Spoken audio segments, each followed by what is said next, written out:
Wonderful.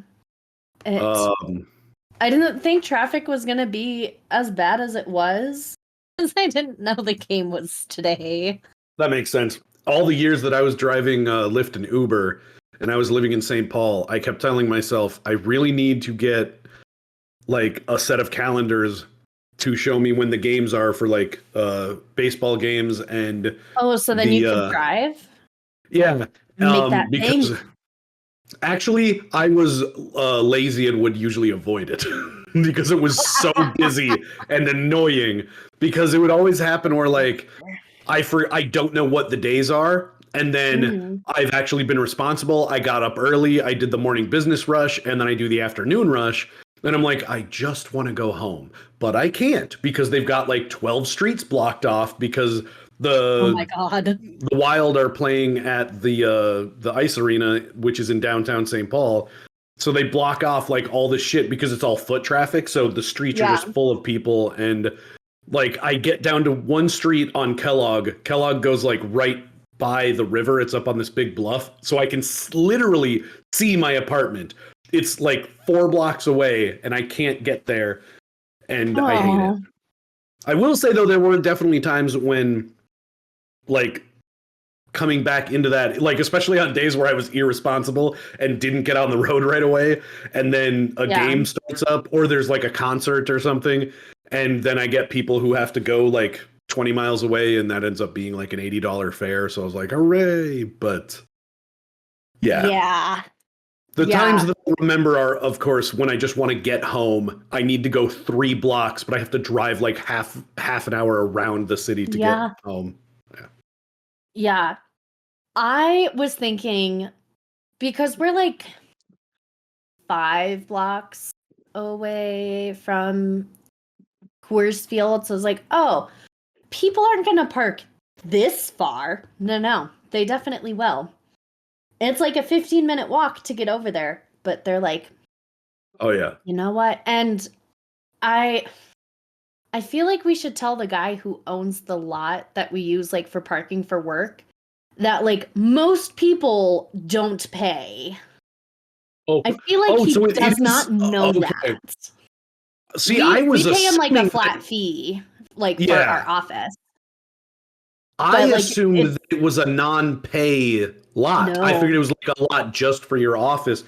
So people are parking. I assumed my whole comment was going to be like, you underestimate how cheap people will be when it comes to parking for an event. But if they're that far away and still paying for it, that seems crazy. There's no one like monitoring it, so a lot of people are just like, who's going to catch me? And then they just leave. Yeah. But and they discover that they're right, so yeah, my coworker went to one of our properties, so she's like, I'm really worried I'm not going to get my spot. And she's like, well, Celine, you're next to me. Can you save my spot? So I like backed out. Was like almost sideways blocking 2 lanes. And then like my other coworkers would be like, man, like that there's that one car blocking like in 2 spots. I'm like, oh, that's me. And they're like, that was you? And I'm like, well, yeah, I was saving spot for her. And they're like, that's smart, actually. Like, that's actually a really good idea. And I'm like, yeah. And then I ended up giving it to like one of my other coworkers for like our team meeting that we had later today because parked somewhere else. Wait, she did? She did. Well, that's kind of a dick move. I mean, you still had the spot saved. I still had the spot save, and we're like, you know what? It'll be good regardless because we have this big team meeting and we don't know where everyone's going to park because normally the lot is like almost vacant. Right. That would still make me feel uncomfortable though, because there again, like people are going to bring it up. Like, did you see that prick who's parked all weird in the parking lot? And I'm like, yeah, that's me. I'm saving. My coworkers all knew it was me. I was like, that was me. And they're like, oh, okay. They're like, that actually makes more sense versus it being like a random stranger. But I was going to move my car and then she ended up going to a different spot. And there's just like a horde of people there. And I was like, I'm not going to physically move until you are like right here. Yeah. I'm like, because I know they're fucking judging me. I know it. Oh, yeah. Because they're all like, as harshly as possible. Yeah. But I would do it again. I justify what I did because. Well, good for you. Well, like, someone has to take a stand, damn it.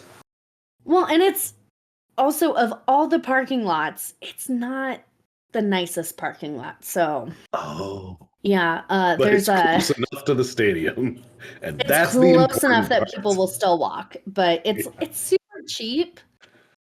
So I'm like, I don't know why people aren't just paying it. I'm like, well, if the guy's like not monitoring it, like, yeah. Yeah, like even if it's 50 cents, if they're like, if they know they can get away with it, they're not going to pay. It's like $3 for the day. Yeah. Oh, okay. Yeah, I mean that's reasonable. For Denver, that's like really cheap because usually it's like $5 to $6 base pay, and then it increases like every hour or so. Unless you do metered parking, which even then, like, that is a pain. Yeah, that was another thing I hated about St. Paul is even though I lived close enough, I was just outside of the city, so there were a lot of times when it was worth it for me to just drive in and park. Mm-hmm. And there were some times when I'm just meeting a friend for a quick dinner, like they're in from out of town, and just coincidentally, there's like a huge band that's selling out the fucking ice arena, and of course, every local spot or parking lot has gone from like the normal $5 to like $20 for event parking. And it's like, fucking it. Yeah, like I just want to get dinner with a friend for like an hour and I have to pay this. I'm like, that's bullshit. I hate it.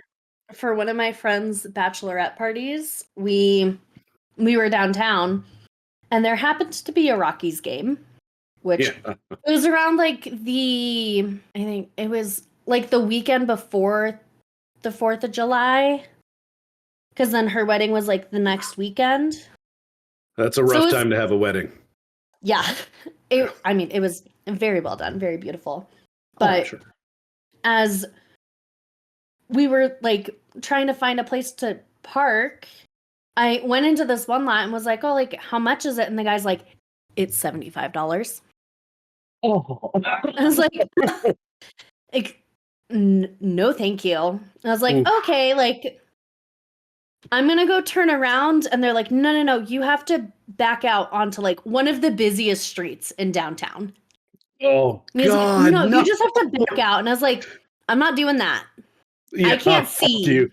No, I'm not doing that. I'm like, God, 75. You can watch me go turn around and come back this way. Like, you can follow my car if you really want to, if you do not believe that I will leave this lot, because I'm not paying you $75. No, absolutely not. That's bullshit. And he was like really weird about me just like looping around. Yeah. Because he's like, well, like if we lose sight of your car, and I'm like,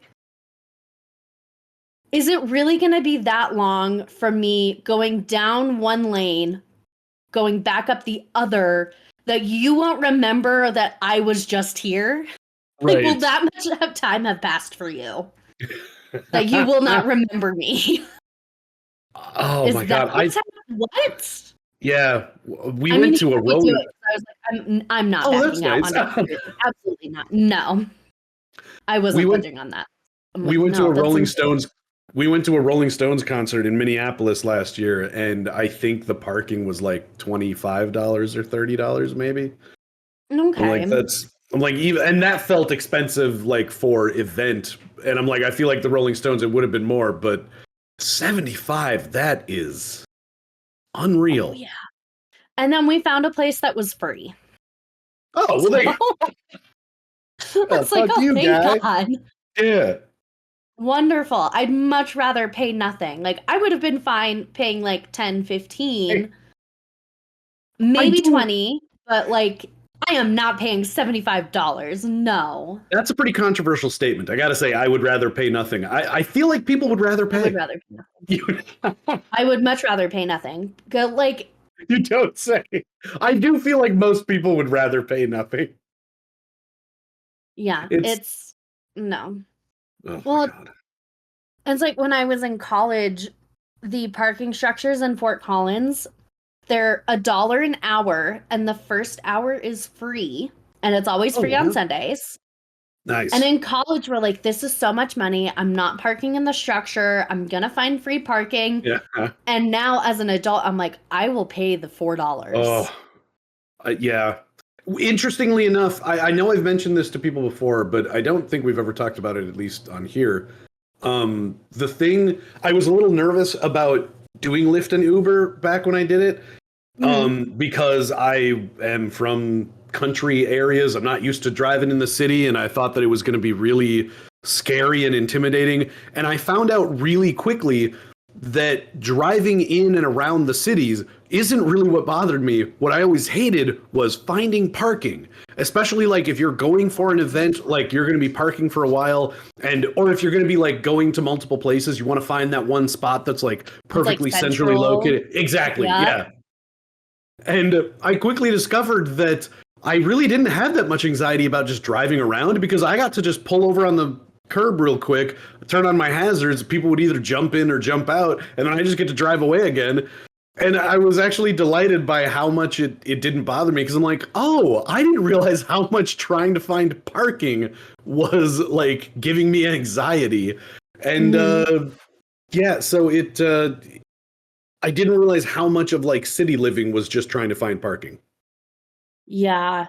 For me, the part of like driving in downtown Denver that like gives me anxiety is Denver is really weirdly laid out, and there's a lot of one-way streets. Oh yeah. So it's that is where it gets scary. One of my friends actually had someone drive the wrong way down a one-way street while like their Uber driver did that, and they were like, oh no, we could have died. And it would have been his fault. For anyone out there listening who is nervous about one-ways and like city driving in general, my only recommendation is get a part-time pizza delivery gig. I was like always help, oh my god, I was so scared of one-ways when I was in like high school, and then I went to college in Fargo. And the stupid thing is Fargo only has like 3 one-ways, so it's hardly like a huge metro area. But it was the first time that I really had to like worry about them.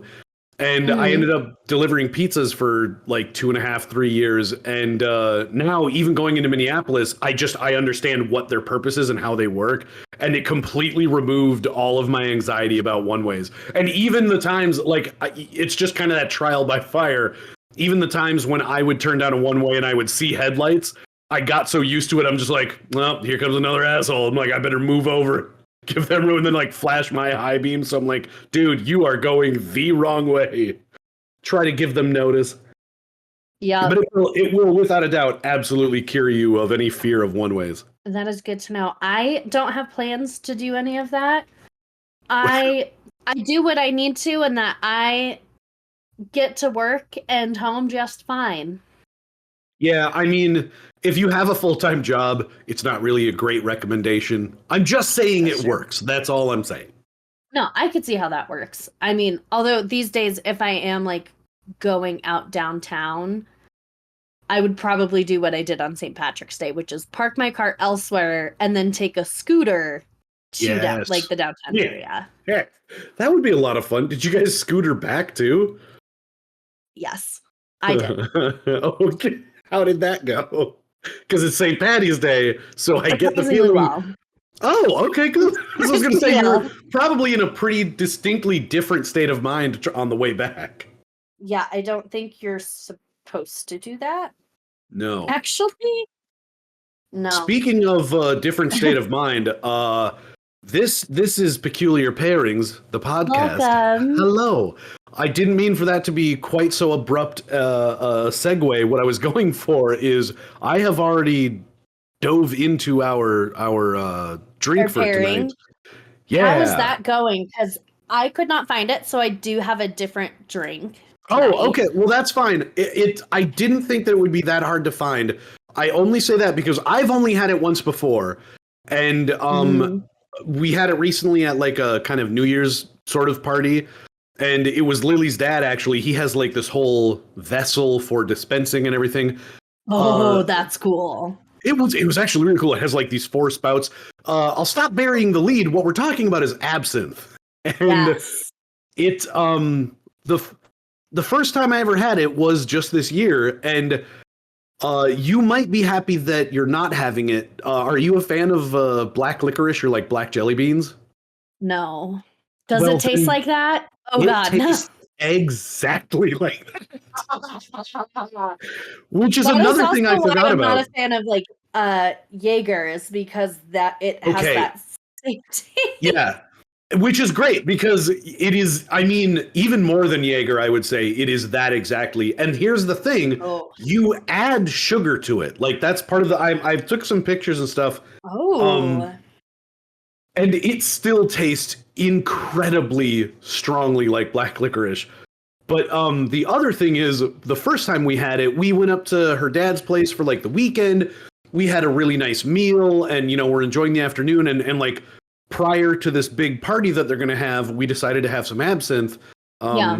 I might be getting the timeline wrong, but either way, I had a belly full of food, and today I've only had a V8 drink and a protein shake. Woo! And yeah, I'm really my going whole for it body today. is tingling. My And whole body is vibrating. yeah, my mouth is really dry. And this isn't the first time that I've kind of pre-gamed our show. This is the first time. Our show, so. Well, you want to get into a certain mindset and be kind of loose and whatnot. This is the first time where I feel like it might be a mistake because it is. It's it's an experience. Yeah, slightly.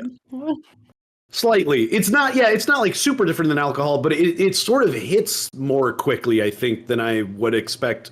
Like if I'm drinking my usual go-to just brandy, my E&J brandy, I kind of know exactly like the time frame I have and exactly how it's going to hit me, and this just feels like it's not. It's more than I was expecting. Yeah.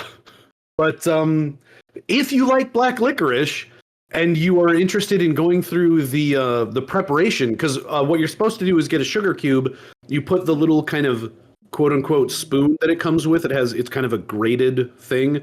You put the spoon over about a shot, I guess, of the absinthe itself.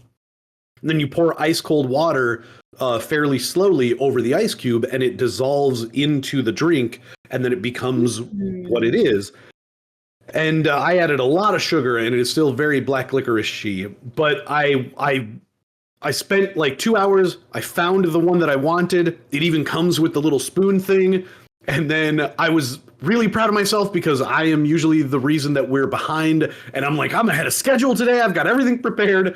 I've got my cashews ready. I've got my computer's already ready to go. And I got the absinthe, and I got my pitcher of ice water, and I realized I don't have any sugar cubes. And so I suddenly started getting very sad. But I did realize if you take like a tablespoon and you fill it full of sugar and then carefully pour water over it, it works pretty well. So you can make do. That would work pretty well. It worked out just fine. Yes. For anyone who is wondering about the rest of the things that I said, our pairing tonight is just straight absinthe, and when prepared properly, it will make like a tumbler full of liquid. So it can be a drink by itself. It apparently is used in other drinks. You can make cocktails out of it. But the whole reason we chose it tonight is you gave me the title, and it includes the word forbidden, and apparently absinthe is widely known as the forbidden drink. So salute. Yeah. I actually did not know that. I am going with our backup drink. Yes. Which is Kracken gold spiced rum. So that's different than like the other spiced rum that we have had. And I mean, it's rum, so I just have it neat on some ice. So I applaud. Well, and I'm glad you went with that, because that was like kind of the whole reason. Like we had never had that out here in Eau Claire, and I just found it the first time yesterday, and I really wanted to try it. Yeah, I've never had it. I mean, even just the label, it's so pretty. It's that kind of like burnt red. Burgundy red. Yeah. I love it. And before I cracked open the absinthe, I had a taste of it, and I was surprised because it definitely has a distinct Kracken taste to it, but it's just a bit smoother. It's Boy, they make good rum. It's very good. Yeah, it is. And I feel like both of these pairings work well with our topic today, which is the Forbidden City, which I've chosen because it is supposed to be one of the most haunted places in China. Oh, I feel like I should have known that. Like when you told me what the topic was, that's what led me to the whole decision on the drink. I didn't know it really had that kind of history of being haunted. Yeah, it's got a There pretty you go. interesting history, which I have included because, and like we'll get into it more. Right. It's it's just kind of quirky. Yeah, I thought it was going to be just like a straight sort of history lesson, but I like this. It's going to be kind of spooky too. Yeah, it's a little bit of both. So Great. my sources are Bizarre Globe Hopper, Wikipedia, wildchina.com, visitbeijing.com, and funeralwise.com. Fantastic. Well, if you're listening, grab your other part of the pairing, which is cashews, settle on up, and let's dive in. I forgot to mention that. That's what I was like, I need to segue over. I failed to get cashews, and I have pistachios. Nice. Well, then we're... I was going to say, we just have a different mix. I was just going to say, it works out fine because I am drinking something that you would probably hate, and I am personally not a fan of pistachios. And for anyone who's listening who's curious, absinthe was supposed to be the whole thing because of the forbidden part of it. Yeah. We didn't really have a specific type of nut in mind. I just for some reason was thinking of like bar nuts, like a bowl on a bar that you would find in I was gonna go with peanuts, and then I completely forgot to get peanuts and was like, I have pistachios at work. My personal preference is cashews, so that's what I'm going with. I also got, for anyone who is interested, I got these Pierre Herman maple bacon cashews. And I recommend them. They're kind of smoky and sweet, and quite a bit of delicious. So go out and give them a try. That sounds. But anyways, good. Without any further ado, the Forbidden City. Yes. Oh, so something I want to touch on before we really get into history is kind of how Chinese culture approaches ghosts. Okay.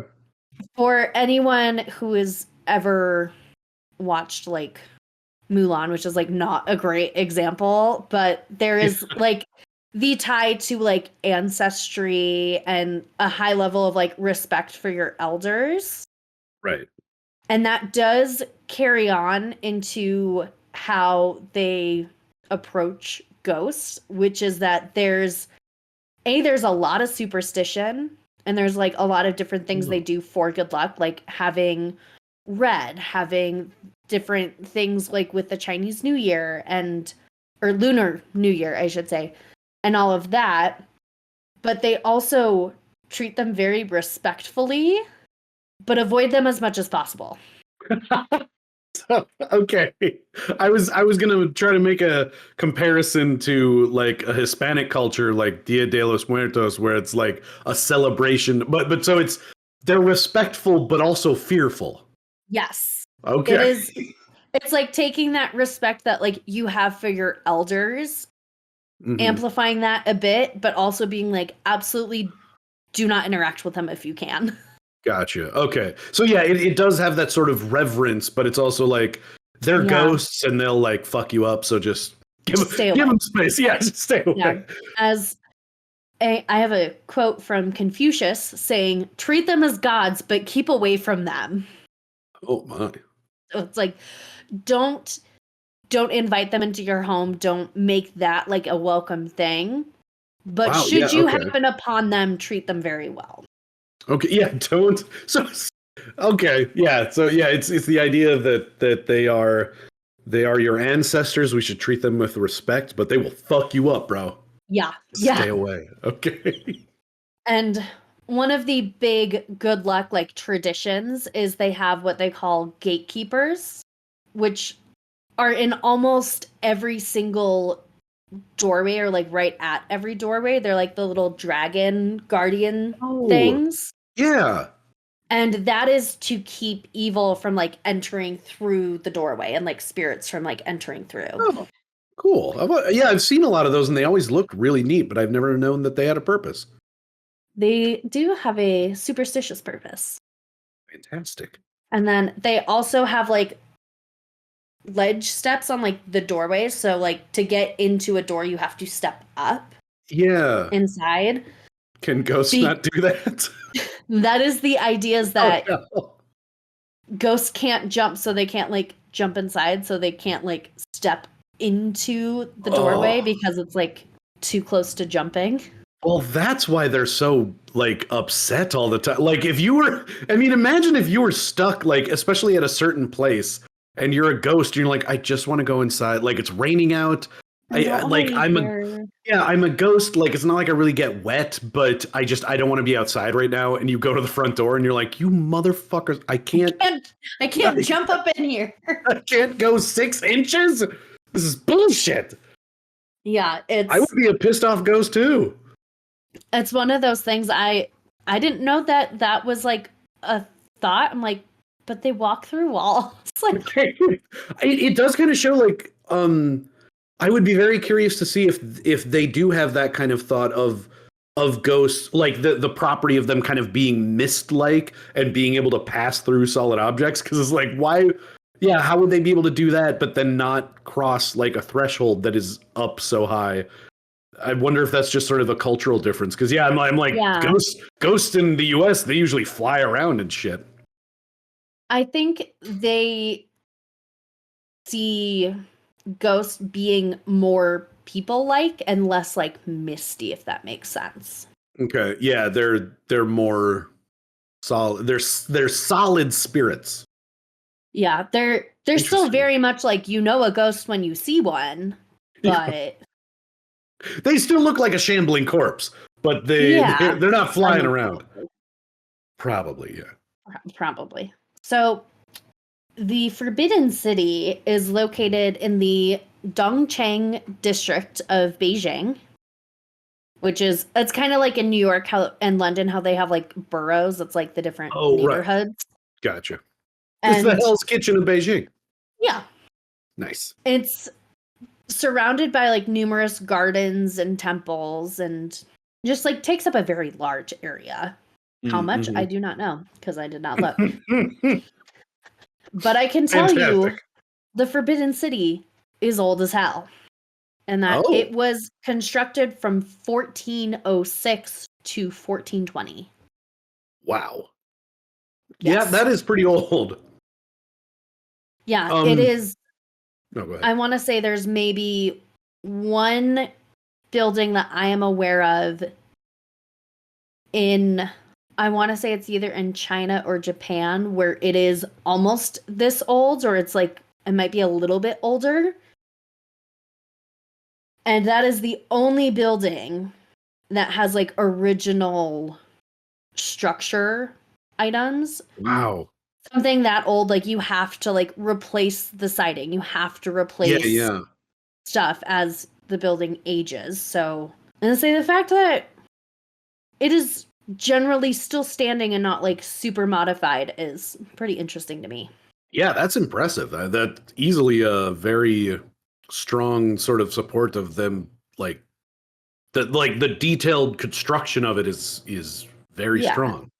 And it's also like upholding the tradition of how they originally built it. So as they were doing restoration, like keeping a lot of the historical design. So it was formerly the imperial palace and winter residence of the emperor, beginning from the Ming dynasty to the end of the Qin dynasty, which ended in like 1912. Oh, wow. Okay. It expands like 500 years.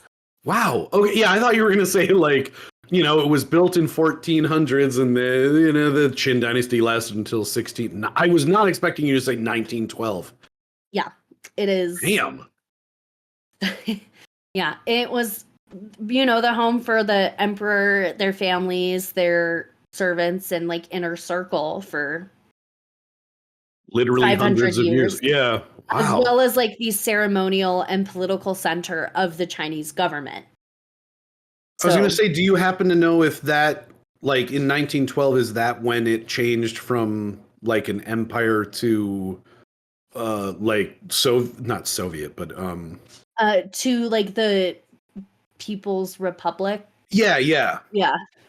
Okay. Yeah, that is when it happened, which we will talk about. Okie dokie.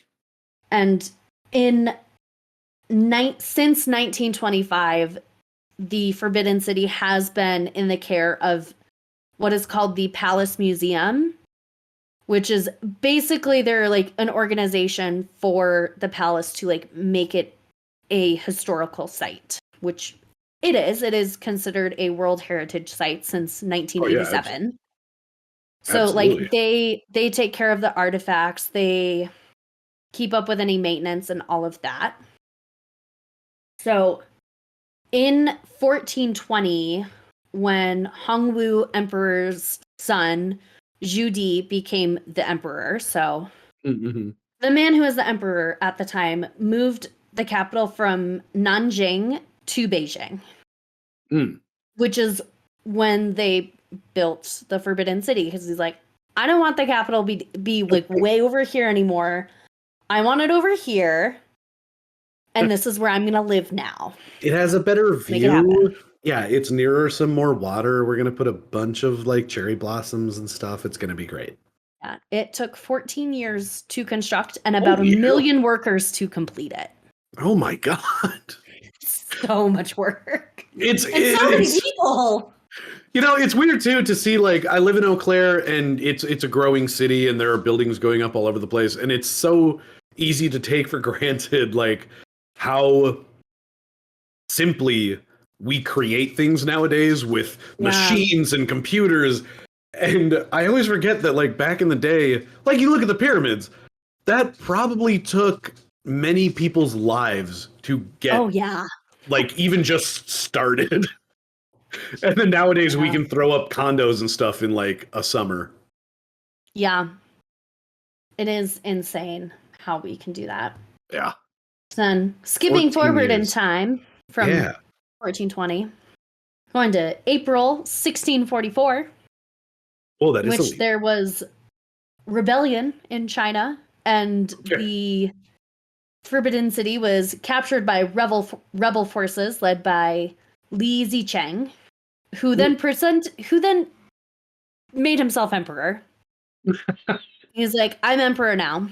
Well, I mean, you take the Forbidden City, it's like the center of the country. You're going to be like, hey guys, who do we want to be emperor now? Oh, I'll do it. I'll do it. Yeah, nominate me. I nominate myself. I'm the leader. Yeah, since I'm the leader, who's voting? Oh, I'm voting? It's me. Okay, cool. Great. Yeah, so I make all the decisions.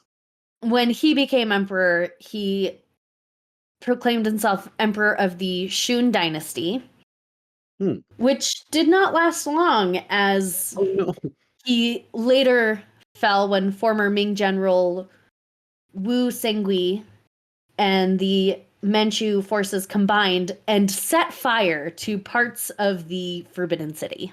Oh, no. Yeah. Boy, they must have really hated him. Oh, yeah.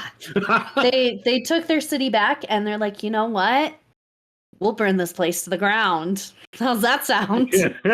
If we can't have it, nobody will. Wait, but you guys already took it back. Yeah, that's how much we hate you. Well, I mean, that's how they took it back, was setting fire to the city. He's like, I should have put that together. I thought they were sending a message. Like, I mean, it kind of was, because I mean, it can be both. It can be both. It's a tactic and a message. It's like, fuck you, get out of here. Oh, it's also like, don't they're smoking them me. Like, I will burn this motherfucker. Yeah, scorched earth works every time. Yep.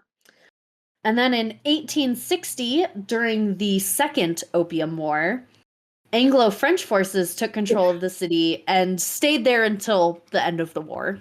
I know I'm focusing on the wrong point here, but the Second Opium War? There have been multiple opium wars? Multiple opium wars, and because I was not great in history, In my world history class, I should say, I don't remember when the first one was. I guess. I know there were more than one. Celine, you're doing fine. I didn't know there was even one opium war, so I think you're still ahead of the class. I mean, as I was doing my notes, I was like, was there another one? I was like, oh, yeah.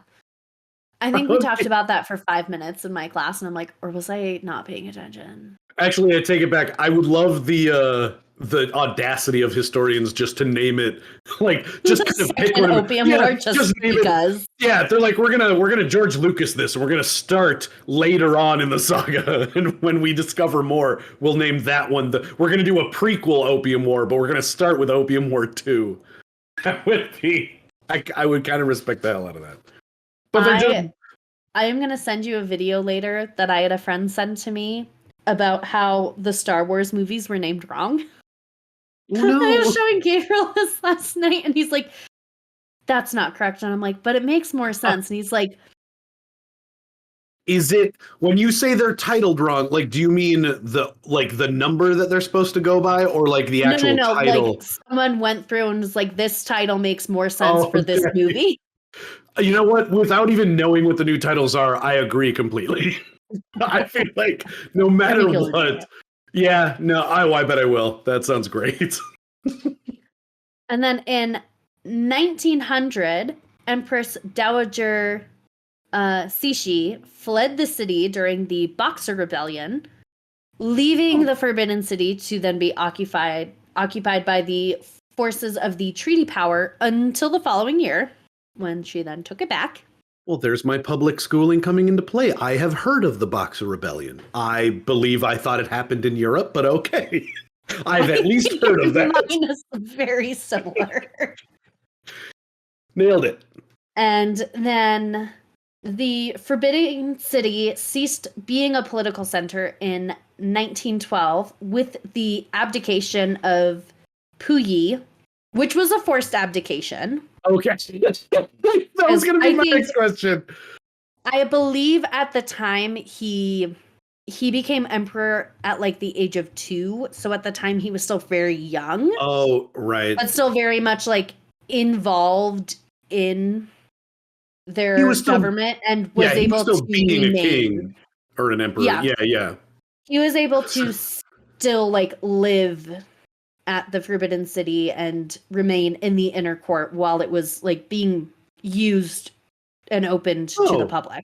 Well, that's actually kind of nice. The idea that they're like, look, we're going to turn this into a different kind of government, but we at least respect that you are the last reigning emperor of the line. You get to stay. And you're a child. Presumably at this point, you're still a child. So. I was like, he maybe at the most was 16 or 8, like 18 at the very oldest. But right. Yeah.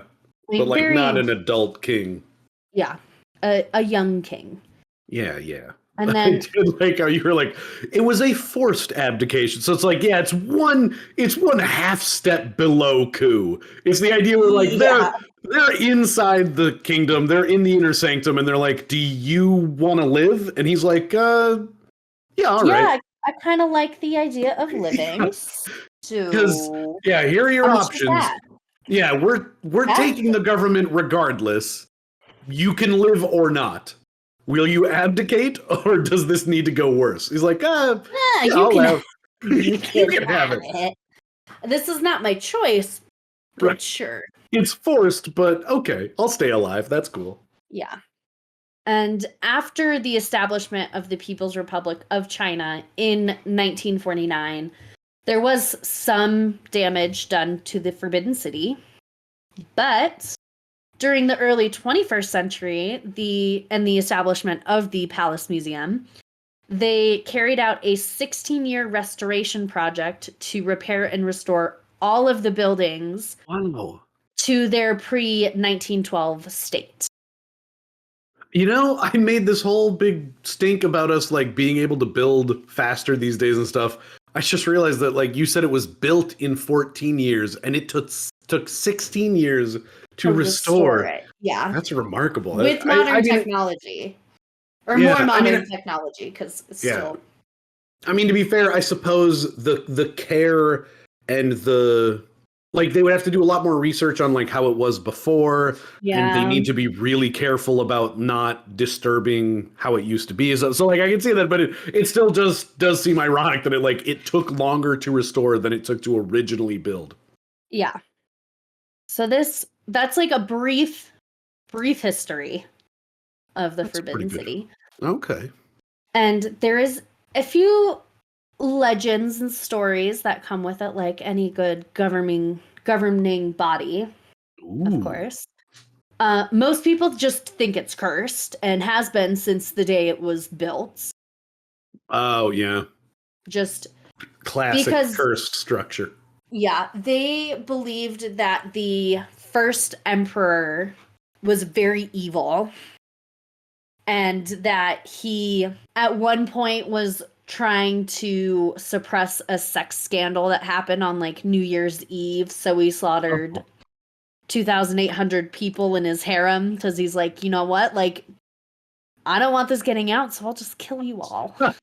You know, politics never really changes, does it? As we sit here in 2023 with a former president being indicted on certain charges, it's like things really don't change.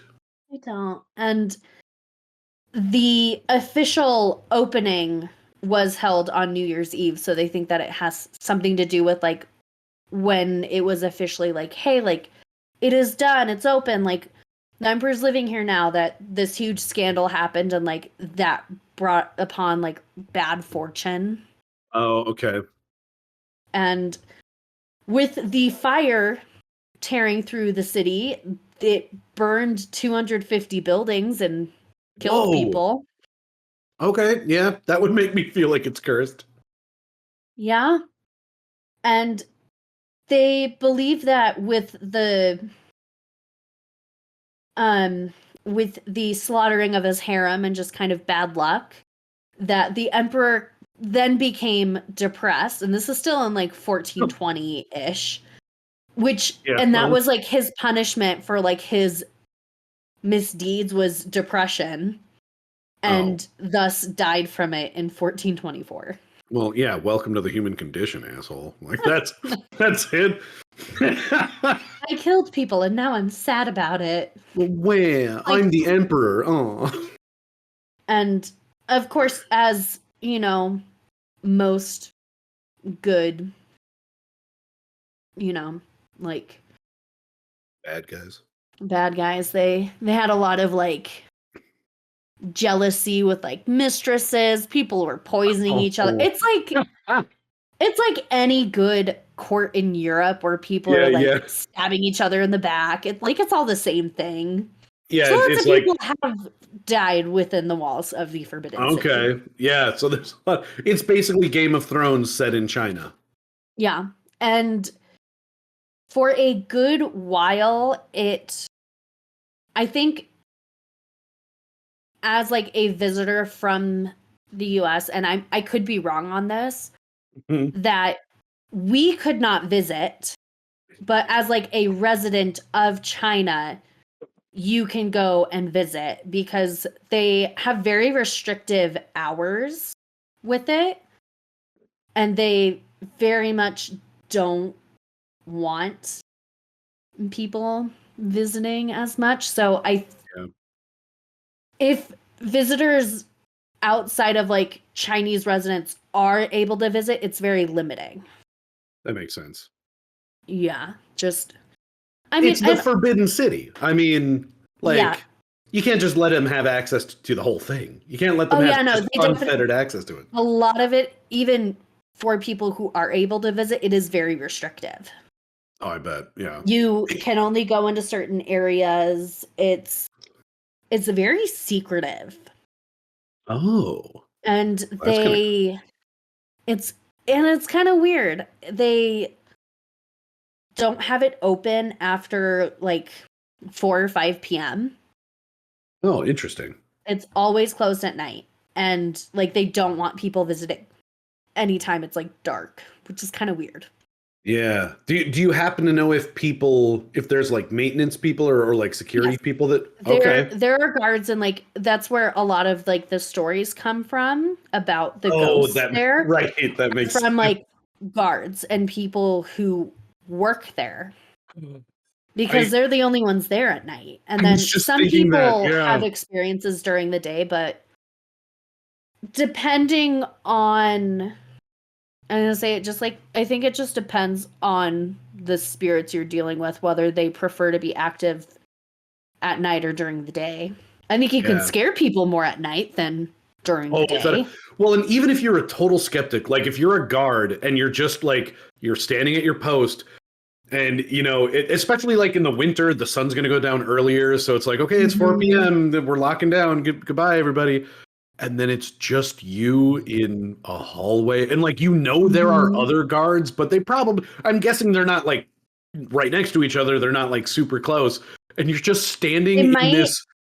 I think they maybe work in pairs. Oh, even still, it's the two of you. Either one of you hears like a noise, and you're in this building that's 500 years old, and you're like, "What was that? Oh my god!" You're gonna scare yourself. Yeah. Oh yeah. So like even if nothing supernatural is happening, it would probably be the creepiest assignment ever. Mm-hmm.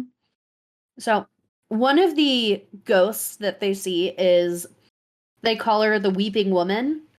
Oof. And she is a weeping woman in white. It's almost always a woman in white, red, or black. Mm-hmm. And she just like strolls the grounds and cries, which actually makes me think of like I don't know if you've heard of La Llorona. As a matter of fact, I think we've talked about her in a previous episode. I think we have briefly. Very briefly. I don't think she was a focus of anything, but I think it was our cryptids episode. We talked about a few things and she came up. Yeah, I don't think she was one of the ones we were planning on talking about, but she came up in conversation. Yeah. So it's like a version of that, I guess. Mm-hmm. Yeah. I don't think anyone has had enough of an experience, or at least one that they want to share, that where like they have more information. And it could be that like she could have been like one of the mistresses, like nobody really knows. I don't know if they were keeping like super detailed records of like who all died.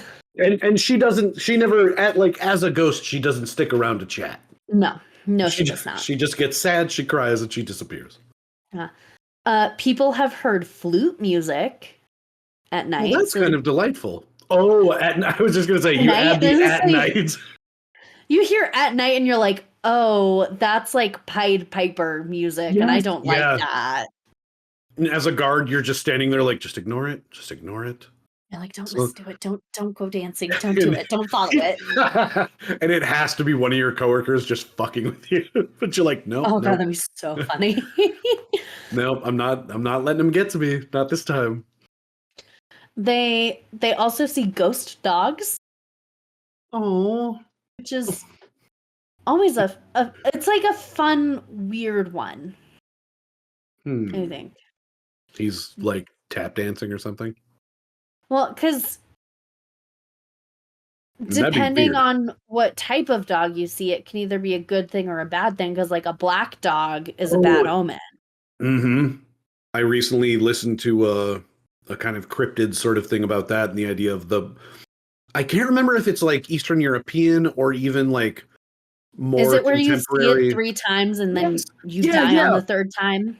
Yeah, because like the first time it's there to help you, like you're in a dire situation. The 2nd time's a warning. Yes, and then the 3rd time it's like, sorry, bro, you're tired. Yeah, I helped you the 1 time. Yeah, when you saw me the 1st time and you were supposed to have died then. But you know that like you get a few extra years, you're on borrowed time. Yeah, and then you see me the 2nd time and it's like, oh, your clock's almost over. Yeah, I think you see him the 2nd time, you're like, I am fucked. Mm-hmm. Oh yeah, because then you're just the 1st time you're like, oh, thank God, I was supposed to have died, but now I'm saved. And then it's like a week later you see him the 2nd time, you're like, wait, I get a week? That's it? What the fuck? And then until you see him the third time, you're just worried about when the third time is going to happen. Yeah. Yeah, if you're a guard in an ancient temple and you see a black... Yeah. And it's not even a black dog, it's a black ghost dog now. Ugh. Creepy. Yeah. Not a good thing. And they've also said they've seen, like, strange, unidentifiable animals. Which, I mean, and I can say that, like, being someone who's from, like, a more rural area, animals make really weird noises. Mm-hmm. Yeah, they do. So I feel like that doesn't help, because if there actually is an animal and they're making some weird ass noise. Yeah, and it's not like something that you're right. Oh my god, the number of times that you see videos online, like TikToks and YouTubes and stuff about it's like city people who have heard this one sound for the first time, or they go out of the city, they get an Airbnb in the country, and they hear what sounds like a woman being strangled to death. Being murdered, yeah. Yeah, and it's just this blood-curdling scream. It's like, okay, it might be a person getting murdered, but we happen to know that there are like several animals that make this sort of sound, and it is absolutely horrifying. Foxes, cougars, bobcats have like a weird growl. Yeah, bobcats are the one. The other one is, if I'm not mistaken, raccoons will make a similar sound if they're in like a group and one of them is like an outcast. They will attack the other one and it will scream bloody murder in a way that is just so haunting. It's like, why do these animals sound like this? Well, they also make this really horrible screech when they are distressed. Which I got to experience when my neighbors had a raccoon infestation in their attic. What? I didn't know you could be infested with raccoons. Holy crap. So it was a mom and she had babies in their attic. Oh, okay. Yeah. So while she left to go get food, they moved the babies out of the attic. They put them in a dog crate on their deck, so they were immediately accessible to her. But instead she went around the side and tried to go back into the attic, and they patched up where she got in. So she couldn't get in, so she lost her mind. Oh no. And they were scared. I felt so bad for our neighbors. Those were all sitting there watching through the window what is happening? Oh no. I love the idea too that they were trying to be they're trying to solve their own they're trying to be helpful. They're trying to solve their own problem without causing distress, and the worst possible outcome occurred. Yeah, because I think had she approached the house onto the deck instead of from the side, she would have seen the babies right away, but she thought something happened to them. Right. Oh yeah. And then you come home. Out. Yeah, and you come home and I'm guessing that the family that did this didn't realize necessarily how she was getting in, so they just block up the hole, and they're well, she's probably going to come back on the deck. And they just didn't realize that she comes from the opposite side. And they're God damn it. If you'd have come from almost any other angle, you would have seen the kids. Yeah. And she just happened to be upwind from the kids too. Cause I'm assuming they have decent senses of smell. Yeah, I don't think she would have smelled her own babies. Yeah, I think. Oh no. After a while of just losing her mind, she did find them eventually. And the screeching stopped. But man, it's a horrifying sound. So if you don't know what that is and you're hearing that, it's scary. Well, and then her stress levels are already at their maximum, and she finally gets around to the deck. She sees her kids. She's oh, thank God they're fine. What? She's in a fucking cage. What is this? And then she starts freaking out again. She's what is this insanity? Why did you take? Because she's not going to understand what's happening. So they had him in the bottom part of a dog crate, and the whole thing was open. So she could get in there, but she was what the fuck? Oh man. And so they had the best of intentions, and it just went the worst possible way that it could. Oh no. Kind of the noises and all of that. A lot of people feel really nervous being in the Forbidden City. and like I would the feeling imagine of like so. being watched. Yeah. Outside of the fact that like it's a museum and it's a historical site, just kind of that weird like someone's very much watching me and I'm uncomfortable. Yeah.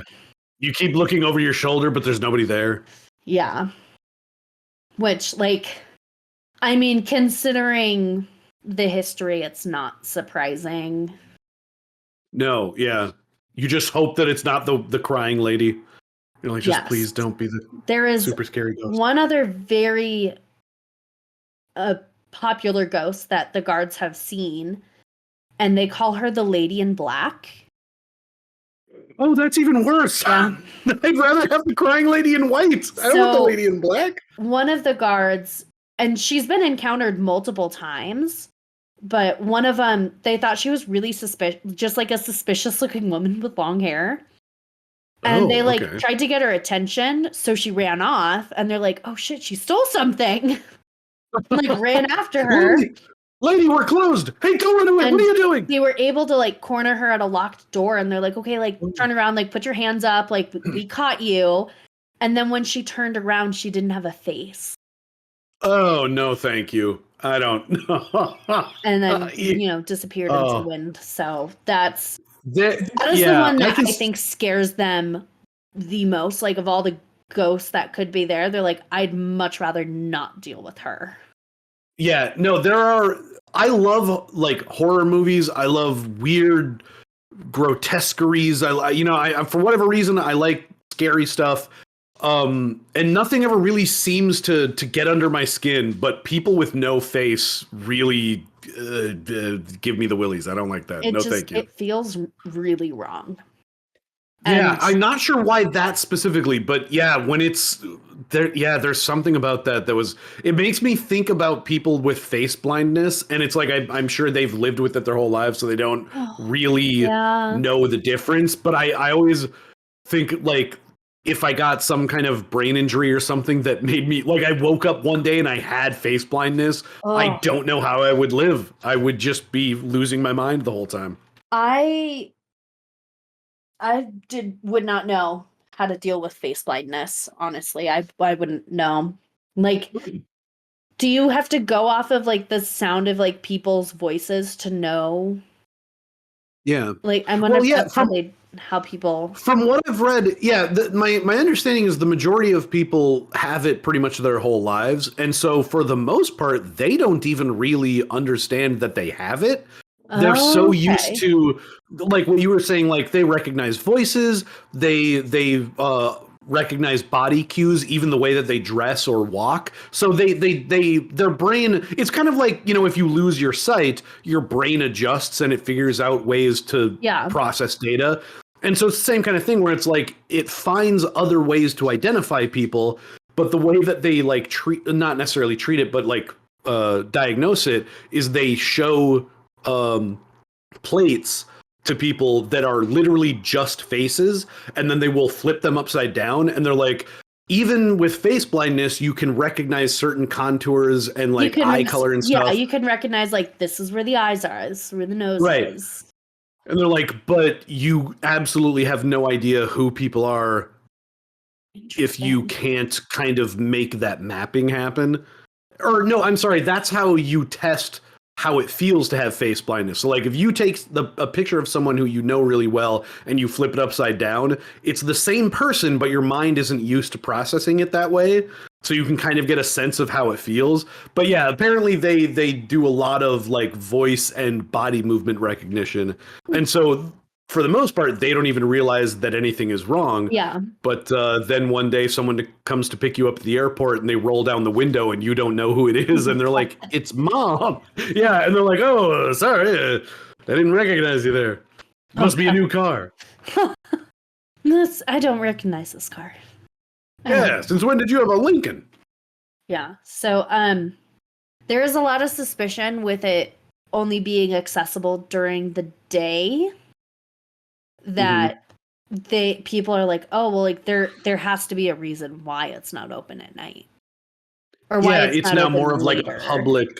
Yeah, it's like a public place now. Essentially, why can't we access it more in the evening? Yeah, and that could be more of like a government thing or like a restoration trying to keep it preserved type of thing? Is that like they want more limited access to it, or they don't want people like trying to sneak in at night or anything like that?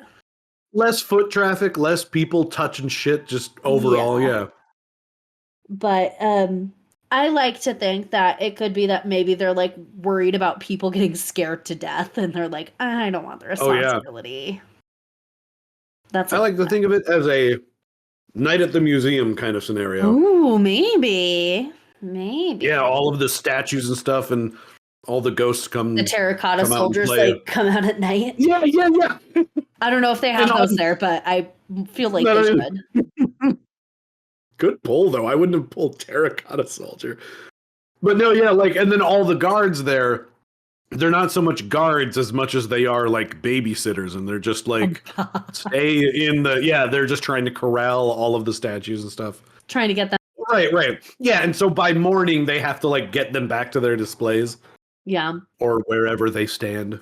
Like the dragons outside the front door. Or the statues or whatever. Night. Yeah. Well, I guess daybreak. Well, right. Yeah.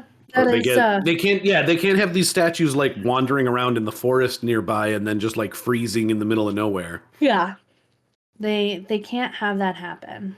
So that is our story. It's a little shorter just because that's okay. Everyone like feels freaked out there, but they're not as many people there, and there's also, restrictions with when people can be there. So, you kind of get less stories that way. It happens. Well, and I mean, do you happen to know, you might not have this in notes or anything, do you happen to know when the name Forbidden City was like placed upon it?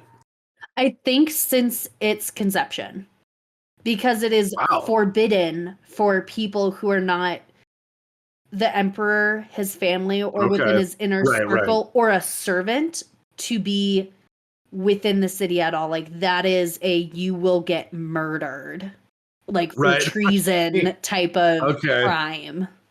They're like, look, we know everyone who is supposed to be here, and we know you don't fit the description of anyone here, so you're gonna die. That's it. You are not part of that. It is forbidden to be there. So I think it's always been called that.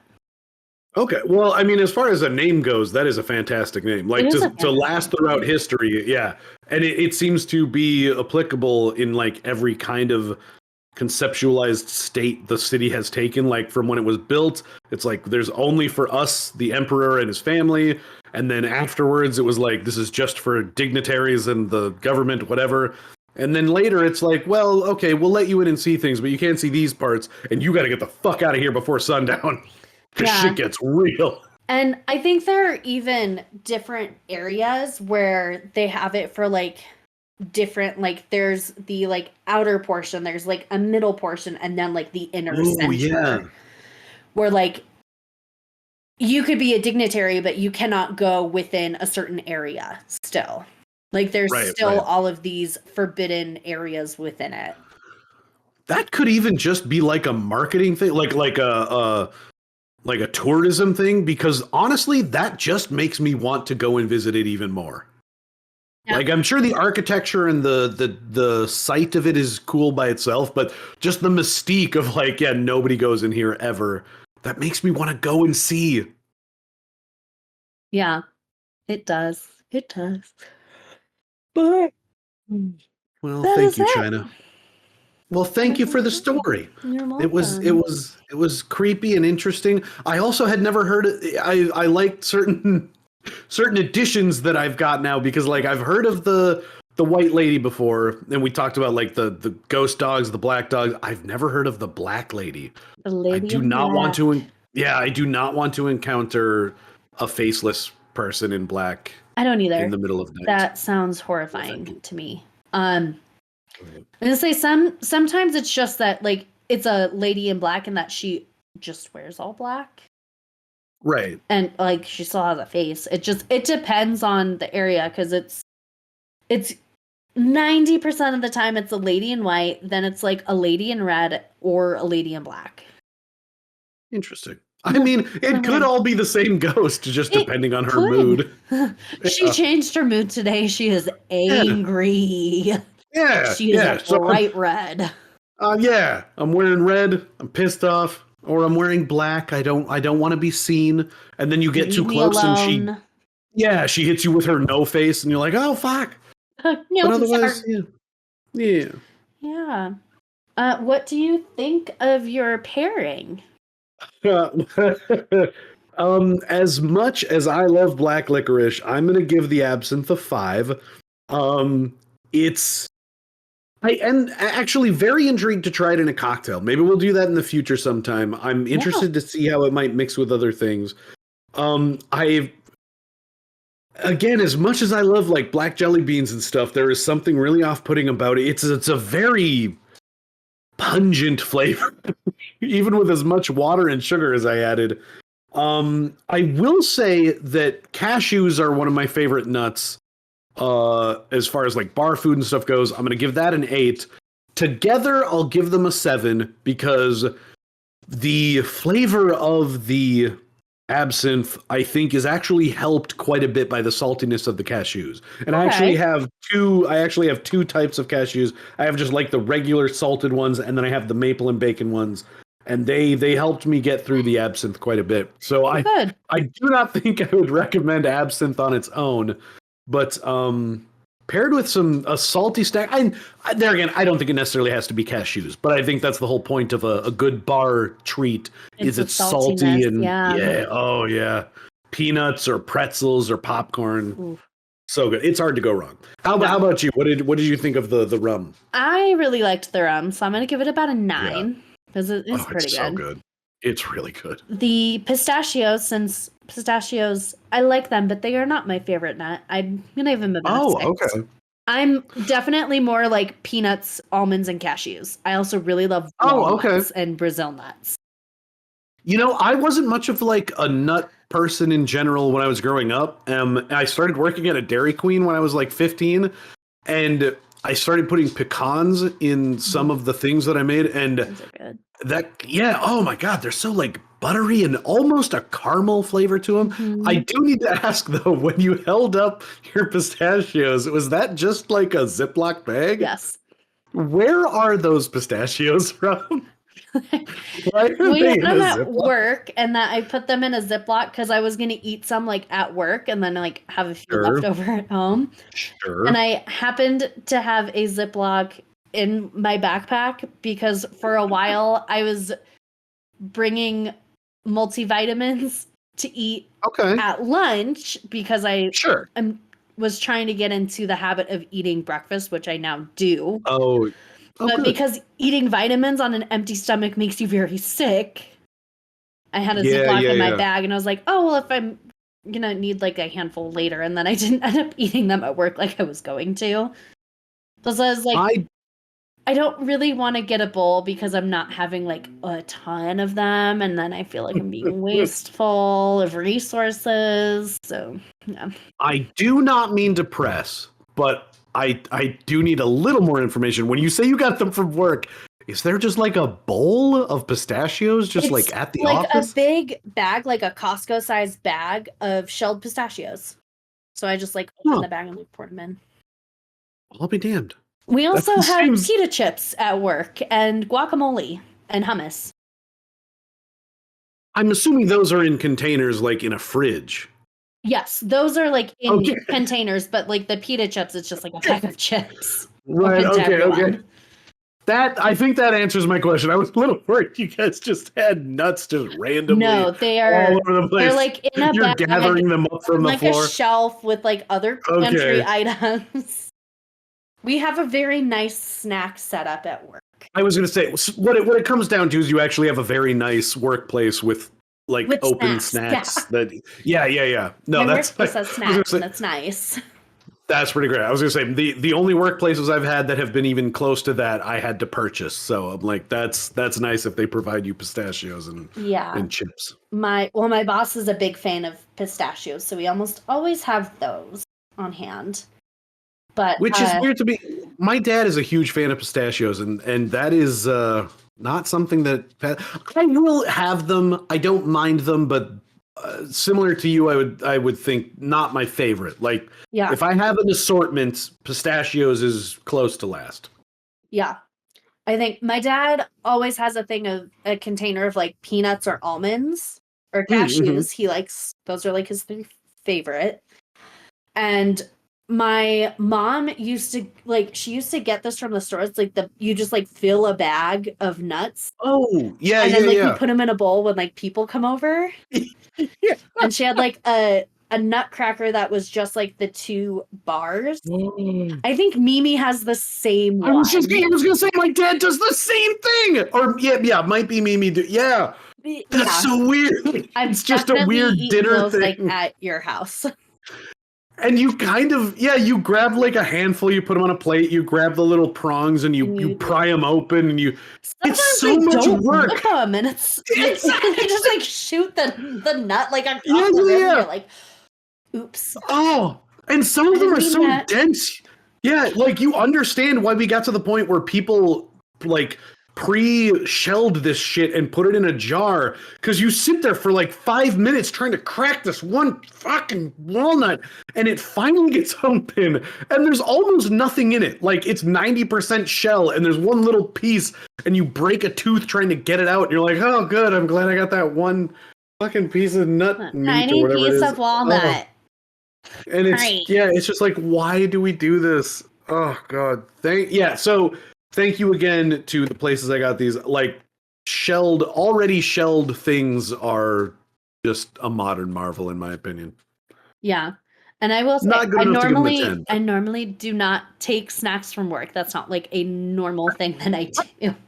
But I will probably bring these to work tomorrow and snack with them at work. They're not going to mind as long as you're enjoying them, and like especially if you bring them back to work and you have, everybody needs a little bit of protein throughout the day. They'll be fine. I don't think it's the end of the world. Oh, I think I have. Speaking of workplace stuff, I think I have a little bit of suntan lotion getting into my eyes right now. Oh no! Well, I guess with that we will sign off, listeners. As Matt struggles. Or wash my face. If you have any recommendations for us, either topics or pairings, please send us an email at peculiarpairingspod@gmail.com. You can contact us on Twitter at peculiarpairpod or on Instagram at peculiarpairingspod, and check us out on Patreon. Why not? Yeah, we'll be there, and we're everywhere. And if you're intrigued about the story with, I guess, the Johnny Depp-like story we talked about earlier, that will be on Patreon for you later. Yes. That's a great tease, because even I'm like, I have to know what the fuck that is. Like I said, I listed 3 things. All of them were weird, and at least one of them had to connect to what you were talking about. And now I'm excited. You have to go check it out. Okay. Until next time, listeners, we love you. Yeah. Thanks for listening. We'll all be waiting for that story with bated breath. I'm excited. Thanks for sitting with us, everybody. We'll see you next time. Bye-bye.